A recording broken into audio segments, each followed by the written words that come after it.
Hello friends, today we are going to discuss about cardiogenic shock.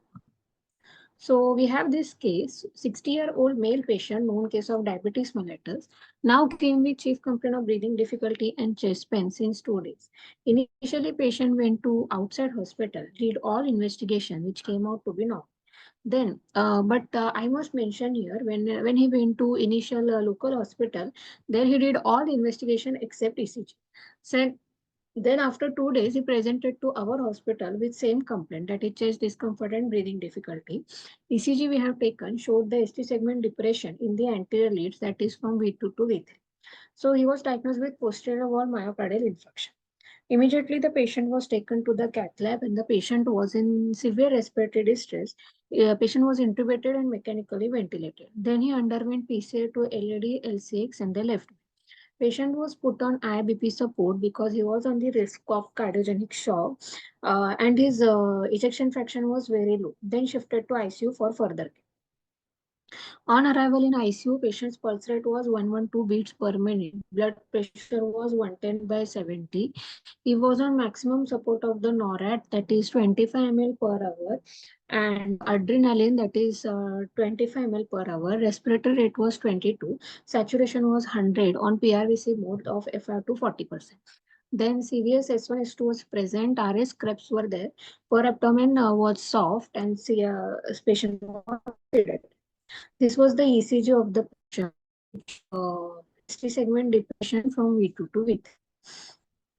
So as you can see, so since there was ST segment depression, we have taken additional lead that was from the V7 to V9, and chest X-ray was full of pulmonary edema.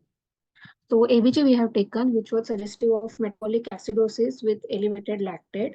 So in view of low urine output and high lactate, we initiated this patient on CRRT.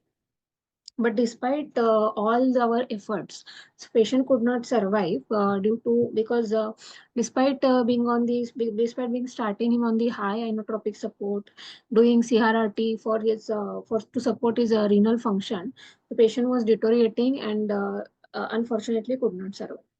So we'll see what is cardiogenic shock and how to manage. So there are various definition of the cardiogenic shock according to the clinical trials. So according to IBP shock trial, sustained blood pressure of less than 90 mmHg for more than 30 minutes, or catecholamines to maintain systolic blood pressure of more than 90 mmHg, clinical pulmonary congestion, and impaired end organ perfusion with more than one of the following criteria. That is altered mental status, cold clammy skin extremity, urine output less than 30 ml per hour, and the lactate more than 2. According to IMPRESS trial, the definition is sustained systolic blood pressure of less than 90 mmHg for 30 minutes on need of vasopressor and inotrope to maintain systolic blood pressure of more than 90. According to culprit shock trial, the definition is sustained systolic blood pressure of less than 90 mmHg for more than 30 minutes or need of vasopressor and inotrope to maintain systolic blood pressure of more than 90 mmHg along with clinical pulmonary congestion, impaired end organ perfusion with more than one of the following criteria, that is altered mental status, cold clammy skin and extremity, urine output of less than 30 ml per hour and lactate of more than 2. Then, according to ESC heart failure guidelines, systolic blood pressure of less than 90 mmHg with adequate volume and clinical and lab signs of hypoperfusion. Clinical hypoperfusion, that is cold extremity, oliguria, mental confusion, dizziness, narrow pulse pressure, lab hypoperfusion, that is metabolic acidosis, elevated serum lactate, and elevated serum creatinine. Now the further classification is Psi classification, hemodynamic classification, and phenotypic classification. According to Psi classification, it is divided into A, B, C, D, and E. A is at risk. That means the patient will be at risk of cardiogenic shock, but not in actual cardiogenic shock. That means only risk factor for the cardiogenic shock will be present. B is there will be the sign hypotension or tachycardia without signs of hypoperfusion. Then C classic means there will be hypoperfusion, signs requiring intervention like volume resuscitation, inotrope, vasopressor, mechanical support without deteriorating after this treatment. Then D is similar to category C, but getting worse with the failure of initial intervention. And the E is refractory circulatory collapse, that means the refractory cardiac arrest. About phenotypic classification, non-congested, cardiorenal, and cardiometabolic. Meta-hemodynamic classification, it depends upon the status of the peripheral circulation and the volume status. So if the volume, the patient is wet and the peripheries are cold, that means the patient is in classical cardiogenic shock. If the if the patient is dry and the peripheries are cold, that means patient is in euvolumic cardiogenic shock. If the patient's periphery are warm and patient is wet, that means vasodilatory cardiogenic shock or mixed shock. If the patient's peripheries are warm and the patient is dry, that means vasodilatory shock and not cardiogenic shock. Then about pathophysiology, the primary insult is the reduction in the myocardial contractility, resulting in diminished cardiac output, hypotension, systemic vasoconstriction, and cardiac ischemia. The hallmark is peripheral vasoconstriction and vital end organ damage. Compensatory peripheral vasoconstriction may initially improve coronary and peripheral perfusion, and it also contributes to increased cardiac afterload that overburden damage myocardium. This results into the diminished oxygenated blood flow to the peripheral tissue and the heart. So systemic inflammation causes pathophysiological vasodilation, releasing nitric oxide synthase, perioxynitrate, which have cardiotoxic inotropic effect. Interleukin and tumor necrosis factor alpha, these are additional systemic inflammatory mediators that results in vasodilatation and contribute to the mortality in patients with cardiogenic shock. Under normal physiological stress, the right ventricular stroke volume and the left ventricular stroke volume are equal. So, right ventricular failure occurs when the ventricular diastolic and the systolic pressures are insufficiently compensated by normal myocardial adaptive process to provide appropriate stroke volume. Now, management of cardiogenic shock. The management includes assessment of severity and early determination of the etiology with clinical examination and non-invasive exploration. Transthoracic echocardiography is the most useful diagnostic modality in this setting due to its ability to provide comprehensive information about cardiac structure and function. It allows to assess biventricular function, valvular pathophysiology, pericardial effusion, left and the right ventricular filling pressure, and hemodynamic assessment. So early comprehensive transthoracic echocardiography can provide important prognostic insight in cardiogenic shock patients. About monitoring, the initiation of early basic monitoring that should be supplemented by advanced monitoring in more complicated cases and in refractory shock. The first hour of cardiogenic shock management, evaluation of organ dysfunction by physical examination, looking for cool extremity, mottling, oliguria less than 30 ml per hour, abdominal pain, and signs of encephalopathy. Biological tests including lactate, echocardiography, invasive arterial pressure management allow the early recognition, better classification, and precise phenotyping of cardiogenic shock. About lactate monitoring, lactate level more than 2 should be measured on admission, and it should be repeated every 1 to 4 hours based on clinical condition in the early stage of cardiogenic shock management. Elevated lactate level is associated with increased mortality. Conversely, complete lactate clearance is an independent predictor of in-hospital survival as early as 8 hours after enrollment in the sub-analysis of DOREME trial. Now about transthoracic echocardiography. Transthoracic echocardiography is one of the most useful basic monitoring modality in cardiogenic shock patient due to its accuracy to determine cardiac output and cardiac index with good correlation with pulmonary artery catheter data. It also allows to determine left and the right ventricular filling pressure, pulmonary artery systolic pressure, and systemic vascular resistance. When transthoracic echocardiography is not available, transesophageal echocardiography and transpulmonary thermodilution method is alternative option to estimate LV function. About PCO2 gap. In addition to the standard and basic monitoring, parameter derived from the central venous catheter may also helpful in severe patients. The central venous oxygen saturation, which reflects the balance between supply and consumption, and veno-arterial difference in the CO2 tension, that is PCO2 gap of more than 6 mmHg. It is a surrogate of cardiac output because it reflects the balance between CO2 production and CO2 delivery to the lung. No specific threshold is reported in current guideline, but the goal is increasing of SVO2 value with serial evaluation after treatment initiation.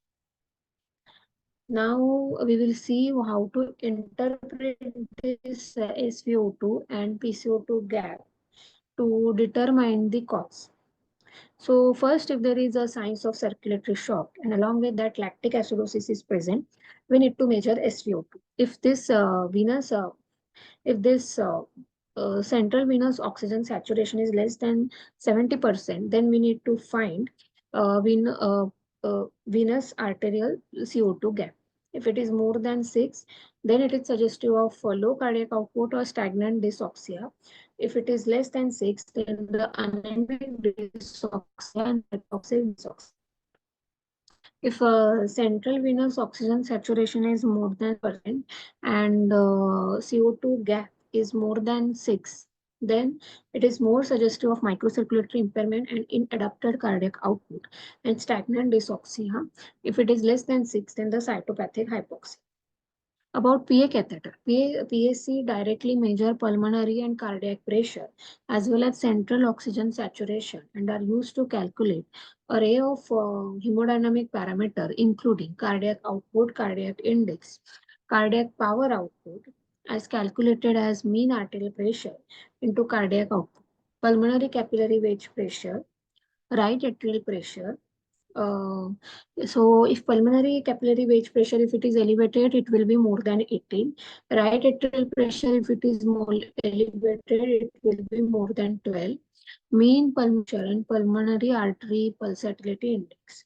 Ratio of pulmonary artery pulse pressure to right atrial pressure is the predictor of right ventricular failure. Use of the PA catheter. Categorize the cardiogenic shock patient into RV and LV dysfunction, right-sided congestion, left-sided congestion, and biventricular congestion or euvolemic status. Invasive hemodynamic assessment for continuous hemodynamic monitoring in acute management of patient receiving therapy with MCS to guide its withdrawal or to supervise pharmacological support in patient with myocardial recovery from cardiogenic shock. Advanced and invasive hemodynamic monitoring is useful to assess candidacy for advanced heart failure therapy, including durable mechanical circulatory support and heart transplantation. So we'll see overview of lab assessment and hemodynamic monitoring. So the ratio between SVO2, the central venous oxygen saturation, and venous oxygen saturation. So first one is lactate. Lactate is the marker of tissue hypoperfusion and should be monitored every 4 to 8 hours. So ratio between SV, venous oxygenation, central venous oxygenation and venous oxygenation. So central venous and mixed venous oxygenation as a marker of inadequate oxygen delivery and consumption match, and it should be monitored every 8 hours. ABG will give us information about pH, base excess, bicarbonate, lactate, electrolyte. It should be monitored every 4 to 8 hours. Serum creatinine is the marker of kidney perfusion and AKI along with urine output. It should be monitored daily. Then along with this, liver markers such as AST, ALT, INR should be monitored daily.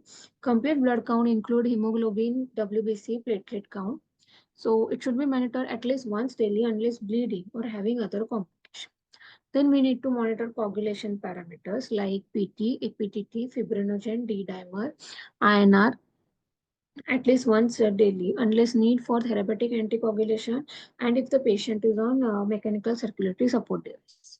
Then metabolic panel which include blood sugar, electrolyte, urea, burn. It should be monitored at least Hemodynamic monitor, ECG monitoring should be continuous. Pulse oximetry, respiratory rate, then arterial blood pressure, central venous pressure, urine output monitoring should be continuous.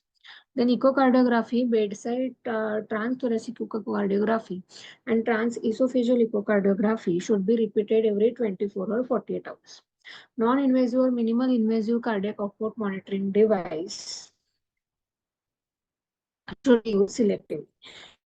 This is selective but the liberal use and should be repeated every 4 to 6 hours.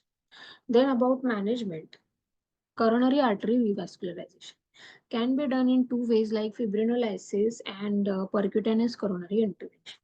Fibrinolysis is ineffective once shock has set in due to reduced penetration into thrombus as there is decrease in the blood pressure.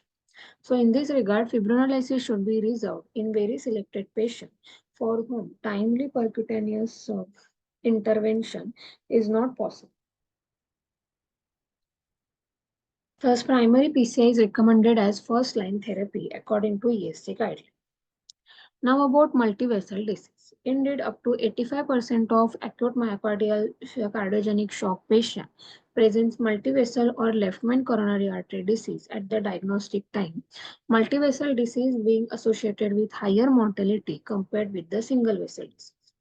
The debate seemed to be closed thanks to recent and large randomized multi-centered culprit lesion only PCI versus multivessel PCI and cardiogenic shock. This trial showed significant clinical benefit of culprit lesion only strategy versus multivessel PCI at early stage of cardiogenic shock with reduction in the combined primary endpoint of 30-day mortality or severe renal failure requiring renal replacement therapy.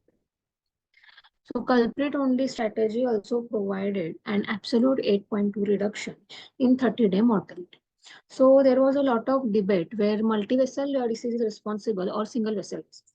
So after publication of the culprit shock trial, it was concluded that the single vessel is responsible for the cardiogenic shock than the multivessel.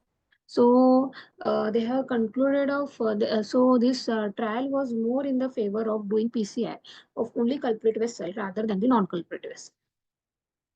So when patient at early stage of cardiogenic shock presents non-revascularizable lesion by PCI and medical complication, there is a role of emergent coronary CABG.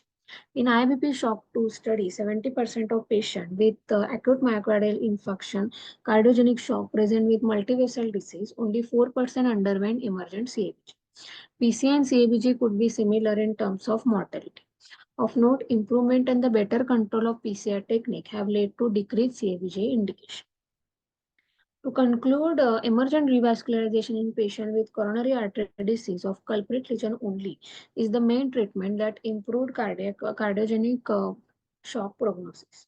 The question of optimal timing of further revascularization in patients with multivessel disease who have undergone PCI of infarct-related artery remains open. Now about treatment of arrhythmias and the conduction disorder management. Patients with cardiogenic shock have high prevalence of arrhythmias and conduction disorder. The reported incidence of atrial fibrillation is as high as 20%, and fibrillation occur in 9 to 19% of patients with cardiogenic shock. 4.5 to 21% of patients will develop atrioventricular block, and 4.5% will require pacemaker implantation. So AHA guidelines on acute atrial fibrillation management argue for immediate restoration of sinus rhythm in critically ill patient if atrial fibrillation is causing hemodynamic compromise. If hemodynamic situation is stabilized, both rate and rhythm control are feasible.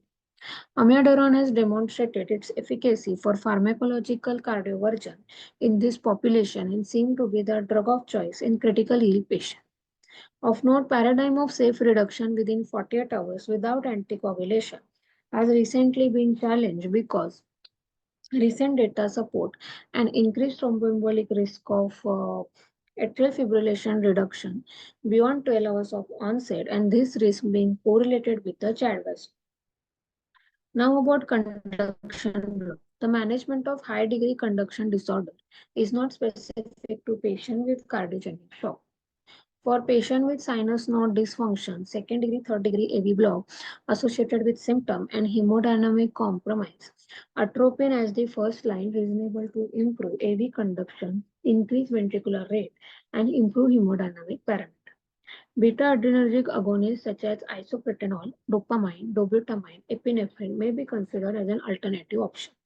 When high grade conduction disorder is refractory to medical therapy, then temporary pacing is reasonable.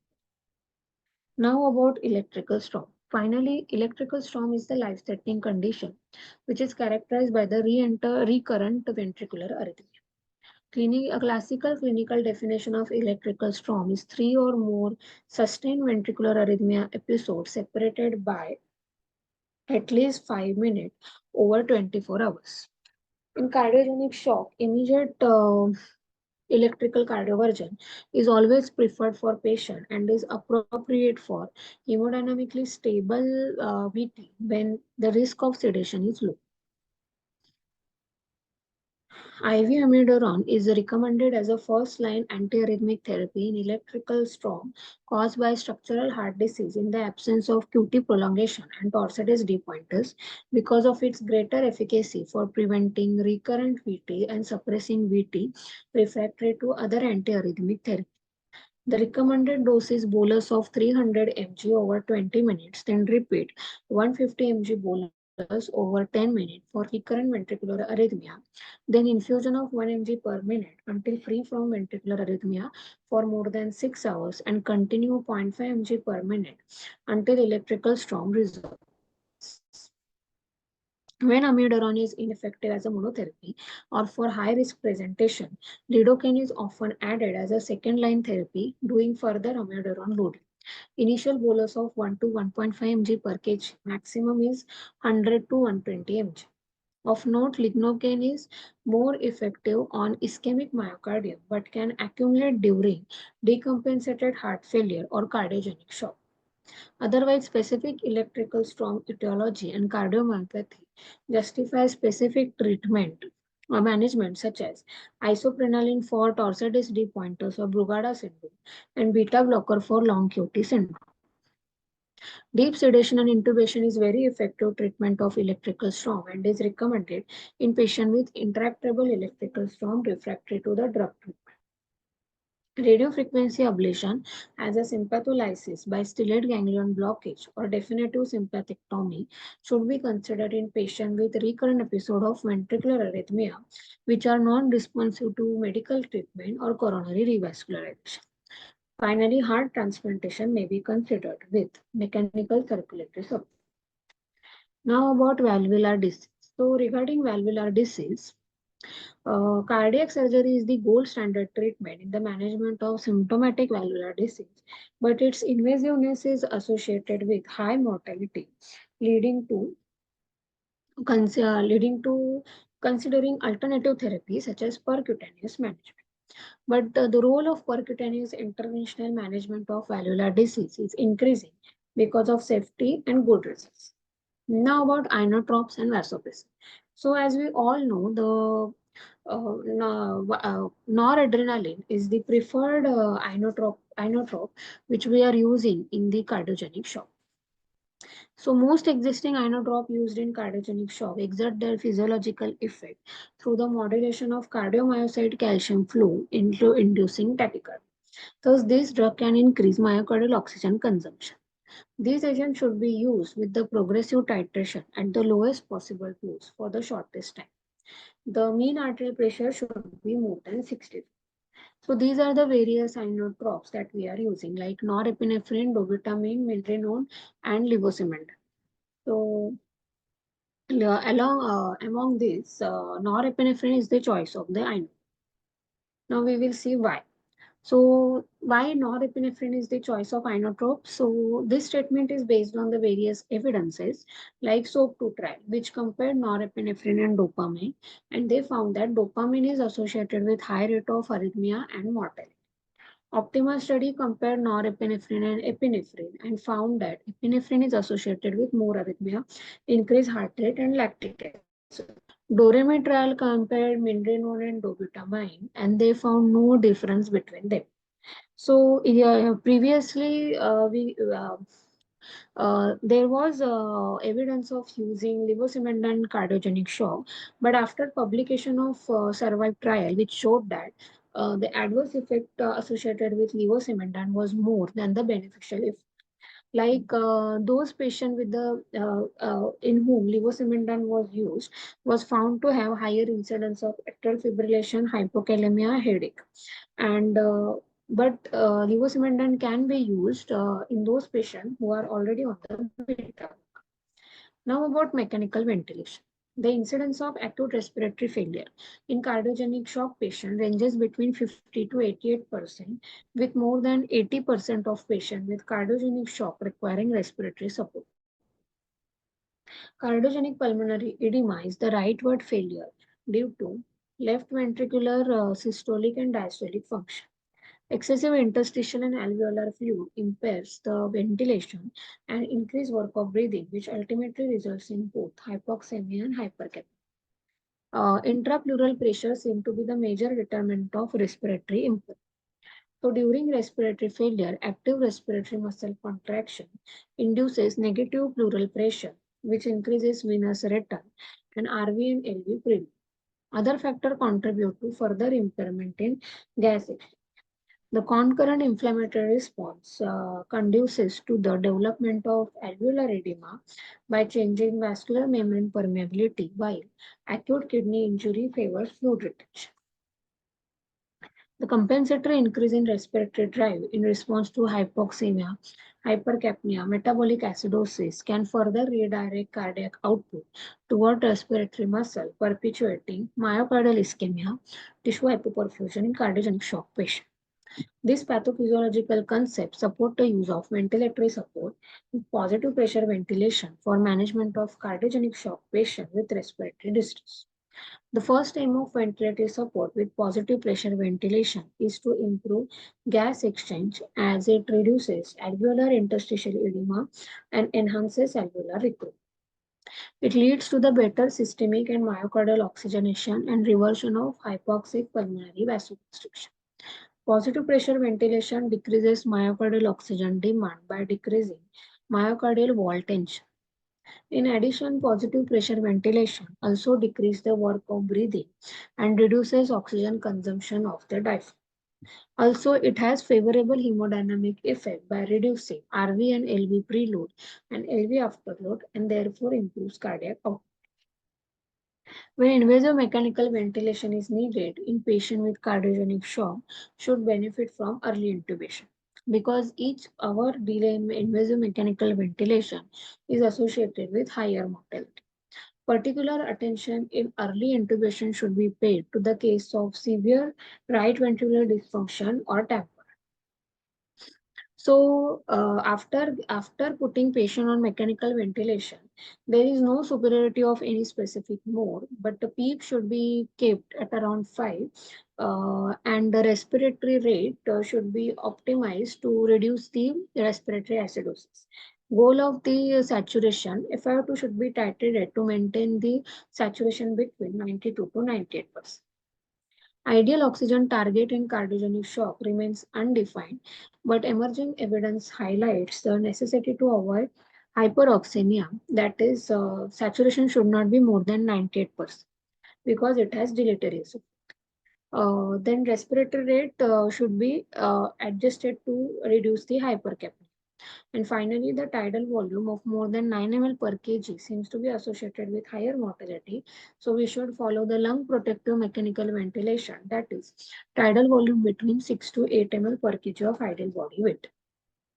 So these are the various oxygen modality that can be used, that is O2 mask, NIV, invasive mechanical ventilation, and high flow nasal cannula.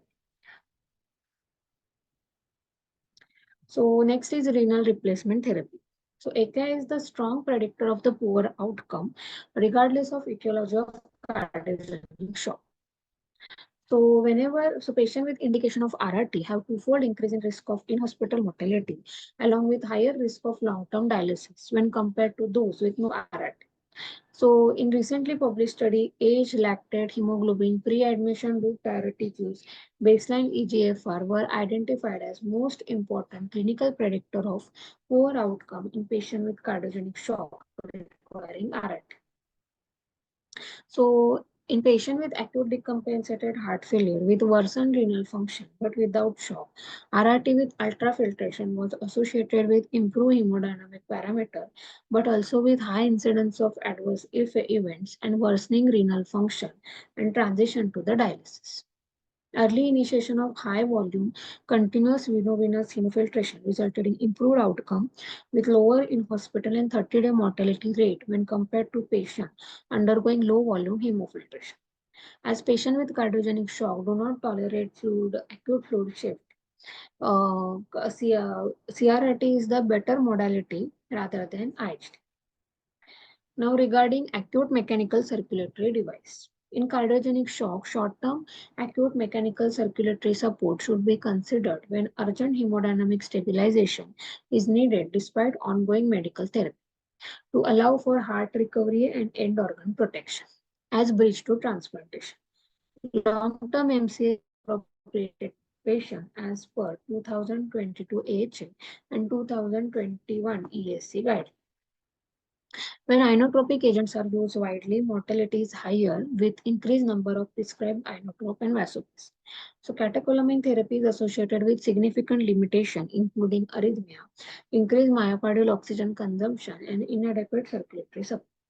So mechanical circulatory system device offer significant advantage over vasopressor therapy, including substantial cardiovascular support without increased risk of myocardial ischemia and possible decreased myocardial oxygen demand.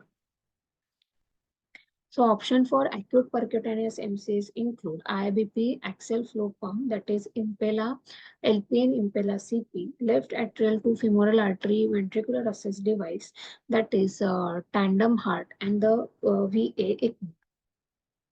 So IBP is believed to decrease myocardial oxygen consumption, increase coronary artery perfusion, decrease afterload, modestly increase cardiac output. It is inserted via 8 French sheath in either femoral and axillary artery. There are number of left ventricle to aorta device. However, these most commonly used in the setting of cardiogenic shock are Impella. The Impella device are axial flow pump that are advanced from common femoral artery and pass retrograde across aortic valve into left ventricle, ejects blood into ascending aorta. Impella 2.5 and Impella CPA device are percutaneously inserted and can maintain cardiac output of 2.5 to 4 liter per minute. Impella RP is right-sided device introduced via 11 French catheter that pump blood from the inferior vena cava to pulmonary artery and deliver flow rate of more than 4 liter per minute. Impella 5 is the larger device that can achieve cardiac output of 5 liter per minute. However, it requires 22 French sheath, necessitating surgical cut down of femoral artery. Impella use is contraindicated in moderate to severe aortic valve disease, mechanical aortic valve, and the severe pericardial arterial disease. Tandem heart is left atrial to arterial MCS device. The cannula is passed into femoral vein and the atrial septal puncture is performed to access oxygenated left atrial blood, which is aspirated and pumped into one or both femoral arteries. Since the blood is withdrawn directly from the left atrial, this unloads left ventricle, resulting in decreased pulmonary capillary wedge pressure and left ventricle end diastolic pressure. It improves peripheral tissue perfusion in spite of mild increasing afterload caused by pumping of blood back into femoral artery. Use of tandem heart is limited by its requirement of specialized skill set that include transseptal puncture and time from door to LV operation. Venous arterial ECMO involves drainage of venous blood, passing it through oxygenator and returning the oxygenated blood to systemic circulation using centrifugal pump. It can be performed centrally by cannulation of right atrium and aorta and peripherally with cannulation of femoral artery and vein. So these are the various trial regarding mechanical circulatory device. That is IBP shock trial, which compared IBP versus optimized medical therapy, which showed no significant advantage of IBP over medical therapy. Then Protect 2 trial, which was published in 2012, compared IBP versus Impella, showed Impella provides greater cardiac power, but no major adverse event difference at 30 days. But however, Impella was associated with major adverse event at 90 days. Then Impress trial, which compared IBP versus Impella, showed no mortality. Other evidence is Euroshock trial. Euroshock trial could not be completed because of the limited number of patients. ESC trial showed no advantage of ECMO. Danger shock trial, the routine use of microaxial flow pump with standard care in treatment of patient with STEMI-related cardiogenic shock lead to the lower risk of death from any cause at 180 days than the standard care alone. Thank you, guys.